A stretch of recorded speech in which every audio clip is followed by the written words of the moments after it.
सभी को नमस्कार। इस वर्ष जून के महीने में ही केंद्रीय संस्कृत विश्वविद्यालय दिल्ली के भोपाल परिसर में इस परिसर के नाट्यशास्त्र विभाग की ओर से अभिनय प्रशिक्षण और नाट्य निर्देशन पर 3 सप्ताह की एक कार्यशाला का आयोजन किया गया। इस कार्यशाला में सुदूर दक्षिण से, महाराष्ट्र से, देश के अन्य प्रांतों से, विभिन्न विश्वविद्यालयों से और संस्थाओं से तथा केंद्रीय संस्कृत विश्वविद्यालय के परिसरों से 50 से अधिक प्रतिभागी उपस्थित हुए। दक्ष नाट्य विशेषज्ञों, रंगकर्मियों से प्रशिक्षण इन्हें प्राप्त कराया गया और इस अवधि में हमारे समय के श्रेष्ठ नाट्याचार्य सुरेश बाबू के निर्देशन में मुक्तिवर्षम नाम से एक नाटक भी तैयार किया गया और कार्यशाला के अंतिम दिन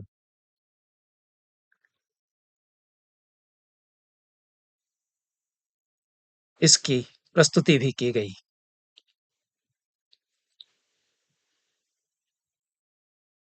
23 जून की संध्या को केंद्रीय संस्कृत विश्वविद्यालय के भोपाल परिसर के भभूति सभागार में यह प्रस्तुति हुई। इसे देखने का मुझे अवसर प्राप्त हुआ। मुक्तिवर्षम संस्कृत माध्यम से नाटक प्रस्तुत किया गया। यह भट्ट नारायण के वेणी संहार तथा भास के ऊरू भंगम, इन 2 नाटकों को मिलाकर तैयार किया गया है। संवाद दोनों नाटकों से अनेक संवाद यथावत लिए गए हैं। उनको जिस प्रकार से जोड़ा गया है, उसमें जिसने भी नाट्यालेख तैयार किया और नाट्य निर्देशन किया, उसकी अपनी एक दृष्टि रही। नाटक प्रस्तुत करने वाले अभिनेताओं में अधिकांश नौसिखिए थे और परिश्रम उन्होंने किया। यह अलग प्रकार की एक अच्छी प्रस्तुति हुई। मुझे उल्लेखनीय इसलिए लगी कि मैं भास के ऊरू भंगम और भट्ट नारायण के वेणी संहार, इन दोनों नाटकों को युद्ध विरोधी नाट्य कृतियां मानता हूं और इसलिए मैं इन दोनों ही नाटकों को हमारे अपने समय में बहुत ही प्रासंगिक पाता हूं, जब सारे विश्व पर युद्ध की भयावह छायाएं मंडरा रही हैं और कभी-कभी विश्व युद्ध का खतरा लगने लगता है। ऐसे में युद्ध की विभीषिका, युद्ध की भयावहता और विशेष रूप से बीभत्स, सारा जो युद्ध का है उसके बीभत्स का अनुभव, उसको दोनों नाट्य कृतियां बहुत ही प्रभावशाली रूप में हृदय के चित्त को झकझोरते हुए प्रस्तुत करती हैं। भरत मुनि ने बीभत्स रस को 4 मूल रसों में माना। श्रृंगार, वीर, रौद्र और बीभत्स, ये 4 मूल रस हैं। क्यों उन्होंने ऐसा माना होगा? क्योंकि बीभत्स जुगुप्सा जगाकर, वितृष्णा जगाकर हमें मुक्ति के लिए हमारे भीतर एक तड़प पैदा करता है। मुक्ति की खोज के लिए हमें स्फूर्त करता है, प्रेरित करता है। महाभारत भी यही करता है। इसलिए महाभारत का अंगी रस शांत है। यह आनंदवर्धन बहुत विस्तार से ध्वन्यालोक के अंतिम और चतुर्थ उद्योत में तार्किक दृष्टि से स्थापित करते हैं कि महाभारत में शांत रस ही अंगी है। चाहे कितने ही रौद्र रस और वीर रसों का अलग अलग प्रसंगों में उद्रेक हुआ हो, पर जो पूरी इस महान कृति का, इस विराट महाकाव्य का अंतस्वर है, इसके भीतर से जो पुकार है, वह युद्ध के विरोध में है। इसको मैं अन्यत्र भी प्रतिपादित करता रहा हूं अन्य अपने वक्तव्यों में, कि क्यों आदि से अंत तक महाभारत में जो पुकार उठती है वह युद्ध के विरोध में पुकार है। और वेणी संहार तो आरंभ ही वहां से होता है जब कृष्ण 5 गांवों के बदले में संधि का प्रस्ताव लेकर के जा रहे हैं। यह पूरा प्रसंग ही अपने आप में महाभारत का जो संदेश है उसको प्रभावशाली रूप में व्यक्त करता है। चाहे वह महाभारत का प्रसंग हो या अथवा वेणी संहार में या प्रथम अंक का प्रसंग हो, कि अंतिम प्रयत्न करते रहना चाहिए यथासंभव युद्ध को रोकने के लिए जहां तक बन सके प्रयास करते रहना चाहिए। यही तो युधिष्ठिर कर रहे हैं और यही श्री कृष्ण वहां कर रहे हैं। यह बात दूसरी है कि शांति की वार्ताएं असफल हो जाती हैं, अपने अपने निहित स्वार्थ, अपने अपने आग्रह पूर्वाग्रह परस्पर दो विरोधी पक्षों के हुआ करते हैं। पर युद्ध प्रत्येक स्थिति में विनाशकारी हुआ करता है, यह संदेश।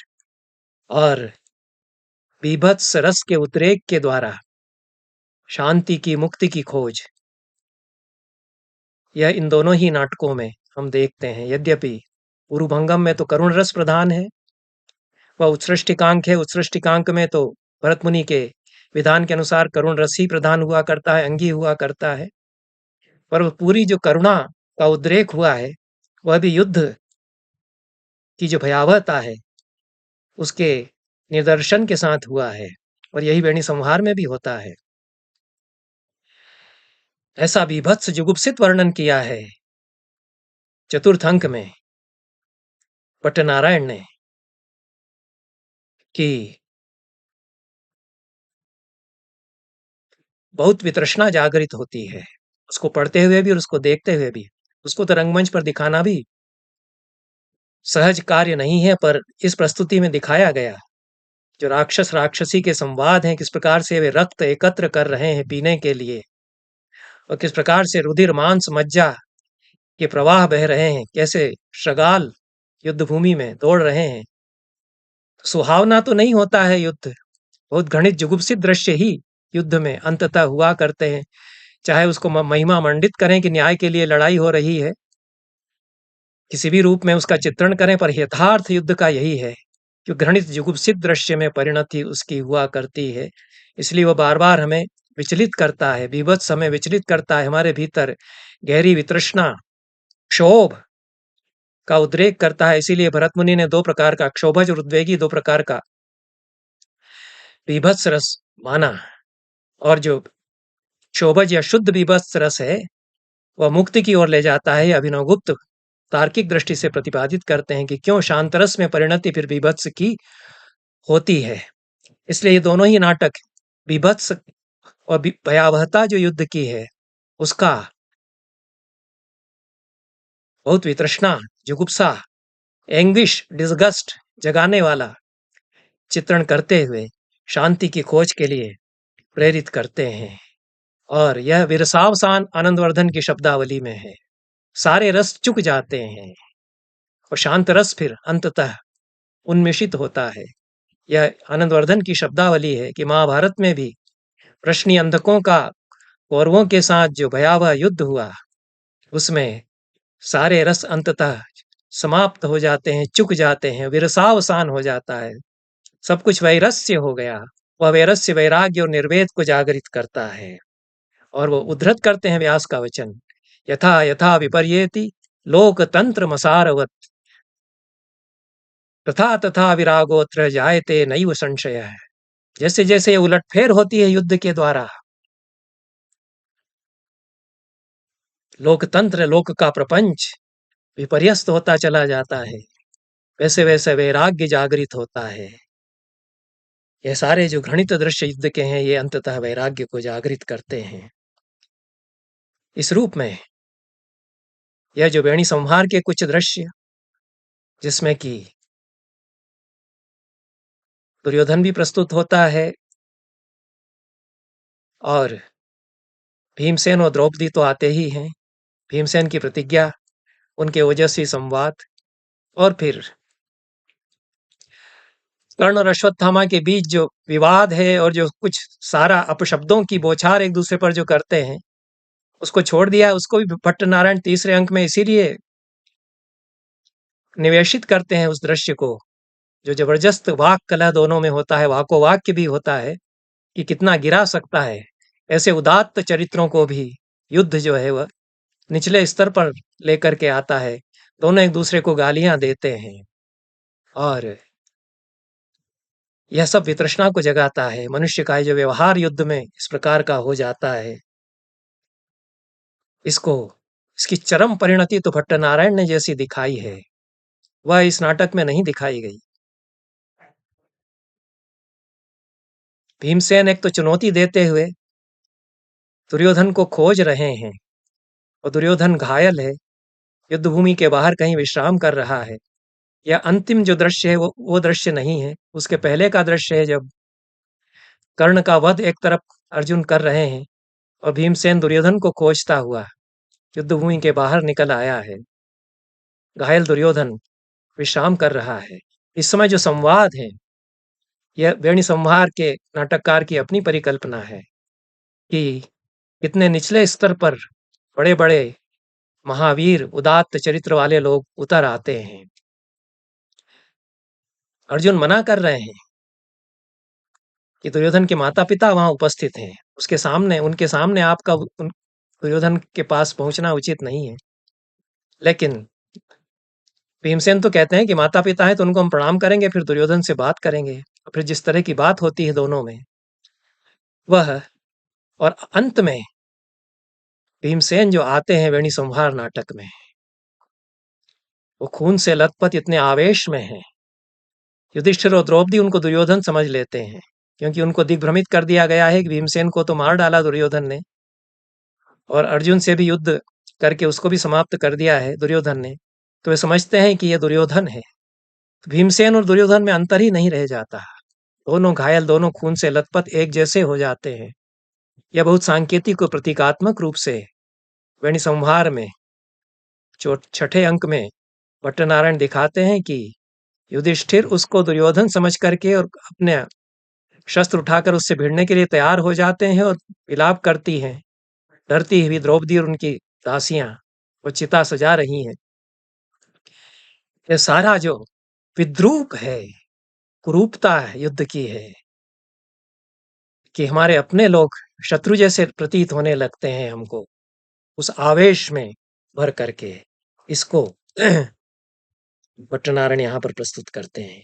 एक और बात इसमें जोड़ करके मैं यह वक्तव्य समाप्त करूंगा और फिर कुछ दृश्य, ये जो प्रस्तुति हुई मुक्ति वर्षम नाम से वेणी संहार और गुरुभंग को मिला करके उसकी कुछ झलक में दिखाऊंगा। मुक्ति वर्षम यह नाम भी उचित ही दिया गया कि मुक्ति की वर्षा हो रही है।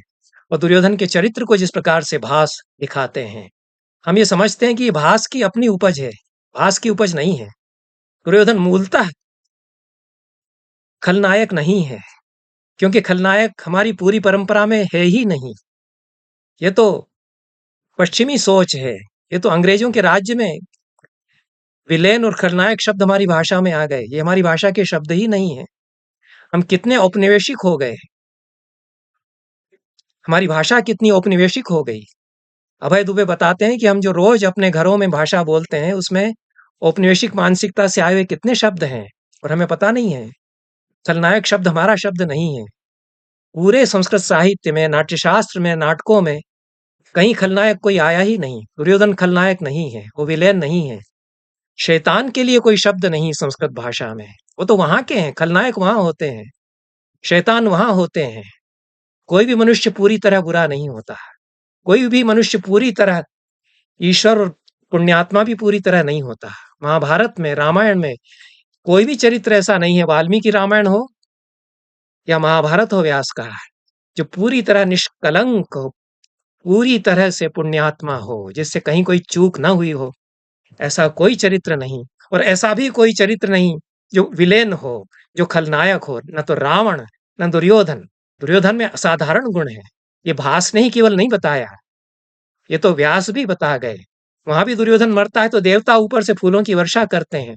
और क्या उदात्त चरित्र दुर्योधन की मृत्यु का। व्यास ने महाभारत में बताया है। वह कहता है कि मैंने जो कुछ करना चाहा मैंने किया, मैंने उचित जो समझा वह किया, क्योंकि मैं बड़ा बेटा था राजा का, मुझे राज्य मिलना चाहिए था, उसके लिए मैंने संघर्ष किया, मुझे किसी से कोई शिकायत अब नहीं। यही भास भी कहलाते हैं, यह व्यास भी कहलवाते हैं। यह हमारी जो औपनिवेशिक सोच है उसकी वजह से हम स्याह और सफेद में देखते हैं। ये पूरी तरह से काला चरित्र है दुर्योधन। यह तो भारवी ने भी दुर्योधन को कितना अच्छा प्रशासक धर्मात्मा बता दिया है अपने किरातार्जुनीय में, कि कैसे वह युधिष्ठिर के जैसा धर्मात्मा होने का प्रयास कर रहा है जब वह राज्य कर रहा है। प्रजा कितनी सुखी संतुष्ट है दुर्योधन से, यह भारवी भी कहते हैं किरातार्जुनीयम में 6ठी शताब्दी के अपने महाकाव्य में। इस रूप में मणिक्कर ने जिस तरह से दुर्योधन के उदात्त चरित्र को प्रस्तुत किया, बहुत सूझबूझ के साथ में, और उसके स्वर्गारोहण के दृश्य को प्रस्तुत किया, इस नाटक में भी उस रूप में प्रस्तुत किया गया।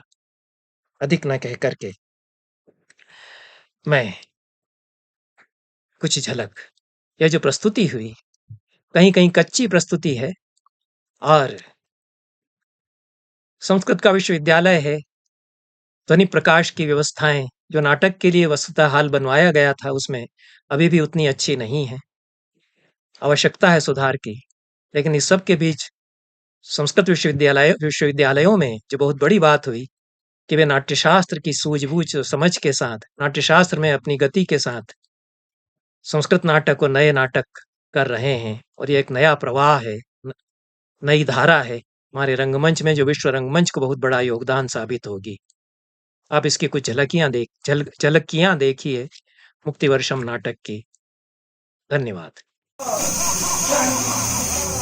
रघुनश्ये प्रिये रुधिरप्रिये स्वीकरोतु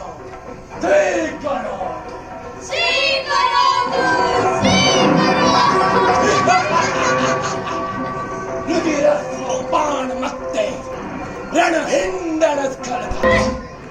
अरे रुधिरप्रिय, इदं खलु मया तव कारणात् प्रत्यग्रहतस्य कस्यापि राजर्षे नवरुधिरम् अग्रमासं च आनीतं तत् पिबेतम्। वसोऽहन्ते पश्यतु एषः भीमसेनः। रुधिरप्रिय, पश्यतु एषः दुर्योधनः। भीमसेनस्य पृष्ठतो किं निमित्तं भीमसेनस्य पृष्ठतो इन्द्यते? वृत्तोदरेण दुःशासनस्य रुधिरं पातुं प्रतिज्ञातम्। अहमपि भवन्तम् अनुसरामि। रुधिरप्रिय, आगच्छ।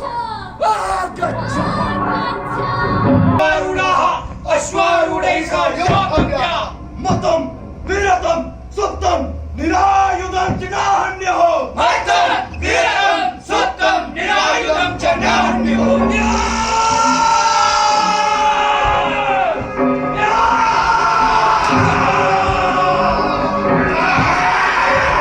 गृन्दावासा हतातिरथारथाः अवनिपतयः स्वर्गं प्राप्ता क्रियामरणे रणे प्रतिमिमे तत्तत् कृत्वा चिरं निहताः। एवमेतत् करिवरकरयूपो मानविन्यस्तदर्भो हतगजचयनोच्चो वज्रमहनिप्रदीप्तः ध्वजविततवितानः सिंहनादोच्च मन्त्रः पतितपशुमनुष्यः संस्थितो युद्धयज्ञः।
दुर्योधन मुहूर्तं तावतात्मधार्यताम् एष भो भीमेन भित्त्वा समयव्यवस्था गदा निपातक्षतचरोरु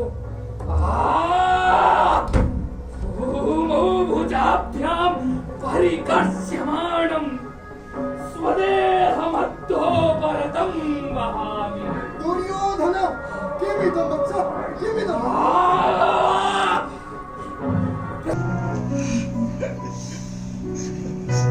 गांधारे किं नरसे जीवितास्मि मंदभागा महाराज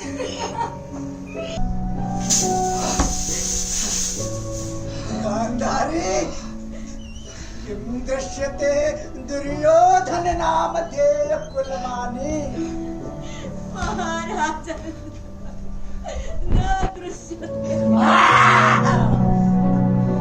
कथं न दृश्यते अद्यास्म्योऽहम् अन्वेष्टव्ये काले पुत्रं न पश्यामि कृतान्तहतकः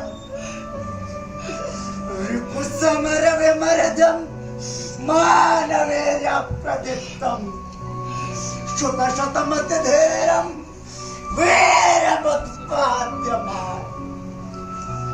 धरणितलविकेरलं किं स योग्यो न भोक्तम् सकृतपिधृतराष्ट्रः पुत्रदत्तं निवापम् पुत्रदत्तं निवापम्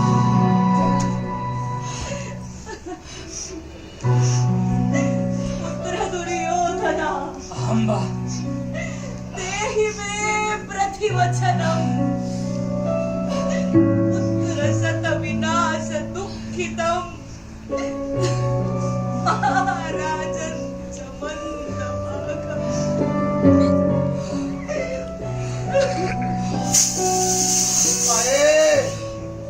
यमत्र भवति गान्धारी या पुत्र पौत्र वदनेषु कुतूहलाक्षि दुर्योधनस्तमित शोक निपीत धैर्य अष्टैरजस्र मधुना पति धर्म चिह्नम् आग्रीकृतं नयन बन्धमिवं दधाति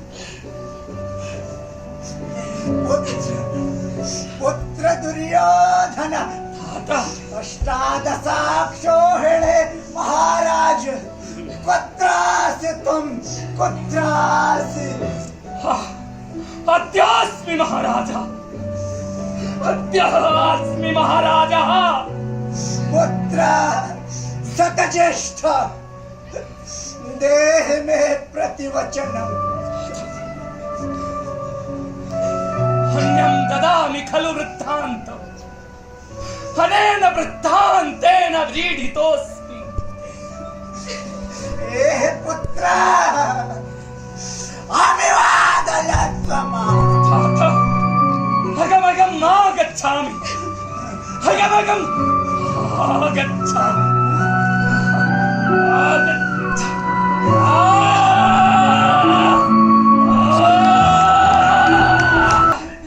विज्ञापयामि अत्र भवतीम्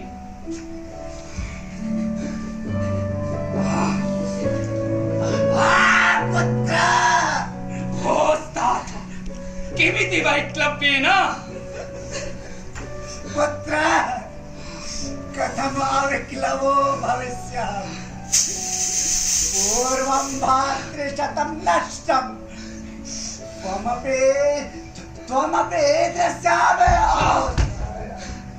पति अपरां तत्र भगवत्यास्य अम्बायाः कुन्त्याः निदेशो वर्तयितम् अभिमन्योर्जननी द्रौपदी च उभे मातृवत् पूजयितव्ये उभे मातृवत् पूजयितव्ये दुर्जया